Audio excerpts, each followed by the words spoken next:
વિસાવદરના ધારાસભ્ય ગોપાલ ઇટાલિયા વિરોધીઓ છે તેમની ધબધબાટી બોલાવી રહ્યા છે અને એક પછી એક પ્રહારો કરી તે વિવાદો પણ ઊભા કરી રહ્યા છે. વિગતવાર વાત કરવી છે તેમણે સુસ્ફોટક નિવેદન આપ્યું છે. વૈષ્ણવજન તો તેને કહીએ જે પીડ પરાઈ જાનાને રે. નમસ્કાર, આપ જોઈ રહ્યા છો નવજીવન ન્યૂઝ અને હું છું આપણી સાથે તોફિક ગાંચી. વિસાવદરના ધારાસભ્ય ગોપાલ ઇટાલિયા અત્યારે ચૂંટણીનો ઝંઝાવાતી પ્રચાર કરી રહ્યા છે અને તેમની જ અદામાં તે વિરોધીઓ છે તેમની ધૂળ નીકાળી રહ્યા છે. વિસાવદરમાં જે પ્રકારે તેમણે ચૂંટણીની જીત મેળવી છે અને ત્યાર પછી અત્યારે તે અલગ અલગ વિસ્તારોમાં પ્રચાર કરે છે અને સુરતમાં તેમણે ધામા નાખેલા છે ત્યારે તે વિસાવદરવાળી શબ્દનું અનેક વખત ઉચ્ચારણ કરે છે અને ફરી એક વખત તેમણે તેમની જ અદામાં અને ભાષામાં વિરોધીઓ છે તેમની ધબધબાટી બોલાવી છે અને ધૂળ પણ નીકાળી છે. દોસ્તો, હું તો તમને વિનંતી કરવા માટે આવ્યો છું કે અમે બધા આમ નાના માણસો છીએ. હું, નિશુદાનભાઈ, પ્રવીણભાઈ, અમે બધા નાના ઘરના માણસો છીએ, પણ અમારી હિંમત બહુ મોટી છે અને તમારા ભરોસે અમે હિંમત કરીને બાથ ભરી લીધી છે બહુ મોટી. હવે તમારે અમારી આબરૂ રાખવાની છે. ખાનખાના કઈ એકા એવી મોટી તોપુ સામે બથોડા ભરી લીધા છે, પણ તમારા ટેકે તમારા ખીલે કૂદીએ છે અમે. ખીલો હલે નહીં એની જવાબદારી તમે સંભાળશો એવી હું તો તમને વિનંતી કરવા આવ્યો છું. 2 દી પહેલા ભાજપના પ્રદેશ પ્રમુખ ભેસાણમાં આવ્યા. સ્વાગત છે ભાઈ તમારું, આવો આવો. ભેસાણમાં ભાજપના પ્રદેશ પ્રમુખ આવ્યા અને ભાષણ કરતા કરતા એને એમ કીધું કે આ ગોપાલ ઇટાલિયો આંખમાં કણાની જેમ ખૂંસે છે. સાંભળ્યું બધાએ? સાંભળ્યું કે નહીં? હજુ તો એક આવ્યા છે ત્યાં તમને કણા લાગવા માંડ્યા. જે દી આખા ગુજરાતમાં હાવણા વાળી થાય તે દી ક્યાં જઈને મોઢા હંતાડશો ઈ કયો? એટલા વર્ષોથી તમારી સરકાર છે.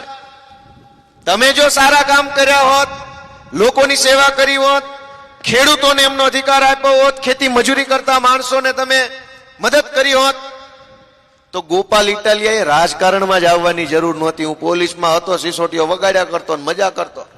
આ તમારા પાપે અમારે રાજકારણમાં આવવું પડ્યું, તમારા પાપે અમારે ચૂંટણીઓમાં ઉભું રહેવું પડ્યું, અને તમારા પાપે પબ્લિકે અમારો હાવણો દબાયો અને હવે તમને અમે ખૂંસવા માંડ્યા.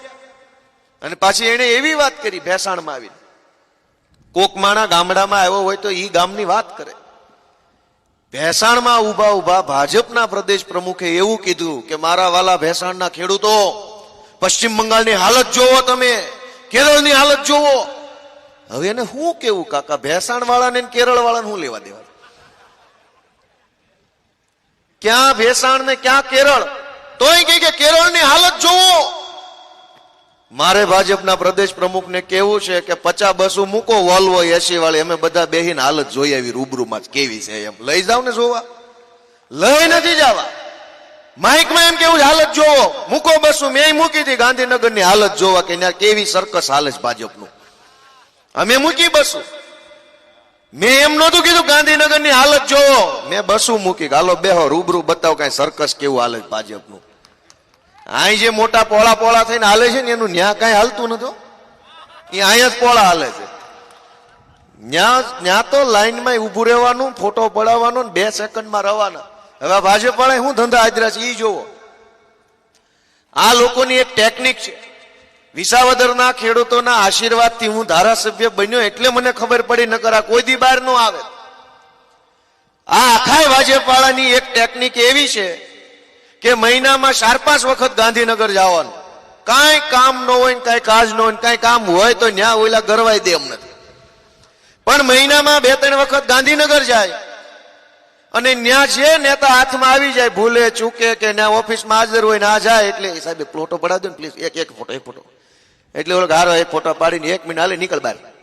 ફોટો પડાવીને બહાર નીકળે, પછી ફોટો લઈને ફેસબુકમાં મૂકે કે આજ રોજ ગાંધીનગર જઈ વંથલીના પ્રશ્નો બાબતે ગૃહમંત્રી સમક્ષ રૂબરૂ રજૂઆત કરીને આપણા વિસ્તારના પ્રશ્નોનું નિરાકરણ લાવવાનો પ્રયત્ન કર્યો.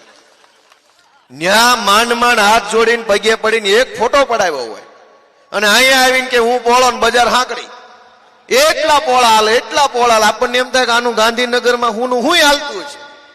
મેં નજરે જોયું છે સાહેબ, એક ફોટો પડાવી દો ને, એક ફોટો.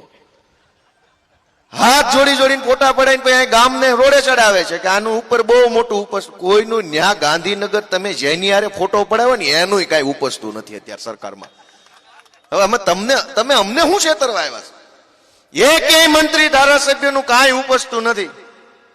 બધા અંદર ખાને રાડ્યું પાડે છે. પણ એમની પાસે તો અત્યારે કઈ રસ્તો નથી, કેમ કે માલ કમાણા છે 2 નંબરનો જાજો, એટલે ઉંકારો કરાય એમ નથી, નકર ઓલા ઓકાઈ નાખે એમ છે પાછું.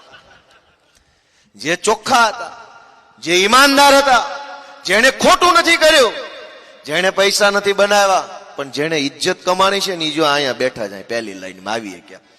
જેને એકેય કાળી કમાણીનો રૂપિયો કર્યો ની પાર્ટીમાંથી હલી નથી, કેમ ભાજપમાંથી ધોકા મારે ને તો ખાઈ લે એમ છે. સરસ માર્યો, સરસ માર્યો, સારો છે સાહેબનો ધોકોય સારો છે.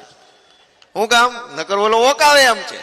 આ પરવીણભાઈ તરત ફટ લઈને કીધું કે નથી રહેવું ભાજપમાં, હવે હું આપમાં. હું કામ? ચોખ્ખો માણસ છે, ક્લિયર માણસ છે, સમાજનો માણસ છે. એટલે સમાજમાં 2 પ્રકારના નેતા છે. એક સમાજને ઘહી નાખે એવો જે સામે છે, અને એક સમાજ હાટું ગહાઈ જાય એવો. હવે તમારે નક્કી કરવાનું, ઘહી નાખે એવો લાવવો છે, ગહાઈ એવો લાવવો. ગહાઈ એવા આરે અમારી હારે, અને ગહી નાખે એવાને તમારા નામે શું કામ લેવા? બેઠા છે વાટ જોઈ. એટલે હું તમને વિનંતી કરવા આવ્યો છું કે તમારા આશીર્વાદ હશે તો આખા ગુજરાતની અંદર હારા માણસો માટે કઈક માગ થાય, રસ્તો થશે. અત્યારે રસ્તો નથી વધ્યો. તમે જુઓ ખાલી વિસાવદરમાં મને મત મળ્યા, હું ધારાસભ્ય બન્યો, તોય આખા ગુજરાતની અંદર કેવડો હાશકારો થયો લોકોના મનમાં. થયો કે ન થયો? થયો કે ન થયો? એક હું ચૂંટાણો એમાં તો હાશકારો થયો લોકોને, હાશ હવે કઈક થાય. તમે જો વંથલીમાં, ગણજામાં, કેશોદમાં મત આપશો અને બીજા અનેક લોકો આમ આદમી પાર્ટીમાંથી ચૂંટાશે તો ગુજરાતની જનતા કેટલી રાજી થાય કે હવે માગ થાય, હવે રસ્તો કઈ ખારો થાય. સરકારમાં કોઈનું કઈ હાલતું નથી. મેં તમને કીધું એમ મોટી મોટી વાતો, મોટું મોટું ભાષણો, મોટા મોટા બધા મુદ્દાઓ, હાલતું એકેયનું કાંઈ નથી. અને જો નેતાનું હાલતું હોત તો ગુજરાતની આ પરિસ્થિતિ હોત. એક સામાન્યમાં સામાન્ય કામ માટે મામલતદાર ઓફિસના ધક્કા, તલાટી મંત્રી પાસે ધક્કા, પોલીસ સ્ટેશનના ધક્કા, ધક્કા ઉપર ધક્કા, ધક્કા ઉપર ધક્કા. એક ધક્કો ખાવાથી તો કઈ કામ થતું નથી. તો નેતાઓનું એટલું જ બધું હાલતું હોત તો એની સરકારના માણસોની કહેતા ન હોત કે ધક્કા ન ખવડાવતા પબ્લિકને. એકેયનું કાંઈ હાલતું નથી, ખાલી પબ્લિકને ધમકાવવામાં જ હોશિયાર છે. ગોવિંદભાઈ હમણાં મારું ધ્યાન દોરતા હતા એ કે આ વખતે ઘઉંના ભાવ નથી આવ્યા બરાબર, અને એમાં પબ્લિક બહુ નારાજ છે. મારું તો ગોવિંદભાઈ એક સૂચન છે, ગામડે ગામડે બધાને કહેજો, ઘઉંનાય ભાવ નથી આવતા, ડુંગળીનાય ભાવ ન આવે, તુવેરનાય ભાવ ન આવે, માંડવી ટાણે માંડવીનાય ભાવ ન આવે. ચૂંટણી ફોર્મ ભરો તો બહુ સારા ભાવ આવે છે. પાછું ખેવાનો ભાવ કેવો આવે છે? જેવો માણસ જેવી સીટ એવો ભાવ આવે છે. આવે છે કે નથી આવતો? હવે તો આપણે છે ને આ ઘઉં વાવવાનું બંધ કરીને આખા ગામે ચૂંટણી ફોર્મ ભરી દેવાના, ભાજપ વાળાને કહેવાનું કે આવી જાય. પાછું કહેવાનું હોય તો માણા દીઠ લાખ લાખ દઈ દે. કાંઈ ઉપાધિ જ નહીં, પાણી વાળવું નહીં, લાઇટ નહીં, દવા છાંટવી નહીં, સીધું ફોર્મ જ ભરી દેવાનું. આ પ્રકારના સમાચાર માટે નવજીવન ન્યૂઝ ચેનલ સાથે જોડાયેલા રહો. નમસ્કાર.